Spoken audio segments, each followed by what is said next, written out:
Questi sono biscotti di pasta frolla, ma sani e gustosi. Vi spiego il perché. Zucchero, poi dovremo mettere 2 uova medie, ma noi abbiamo delle uova piccoline, quelle delle nostre galline ornamentali, e ne mettiamo 3. Guardate questo. E mescoliamo con la frusta.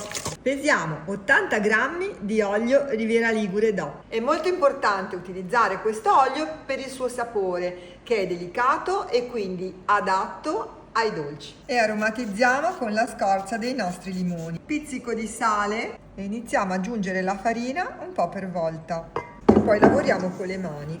Adesso la facciamo riposare, ma volevo dirvi che con questa pasta frolla potete sostituire quella tradizionale, con il vantaggio che è molto più sana, perché l'olio Riviera Ligure DOP extravergine di oliva è chiaramente un alimento molto sano, un ingrediente sano, utile per prevenire le malattie cardiovascolari, e molte ricerche scientifiche ci dicono che oggi viene utilizzato l'olio extravergine d'oliva anche per prevenire malattie gravi come il cancro. Faremo dei biscotti ripieni di confettura di fichi e limoni, anche perché ricordiamo un po' la storia qui, nel senso che spesso gli alberi di fico sono presenti in mezzo ai nostri meravigliosi uliveti. Li via in forno 180 gradi statico per una ventina di minuti. Li mettiamo in un piatto da portata e mi raccomando, utilizzate sempre l'olio extravergine d'oliva Riviera Ligure DOP, che si riconosce dal collarino giallo. Biscotti perfetti per il tè del pomeriggio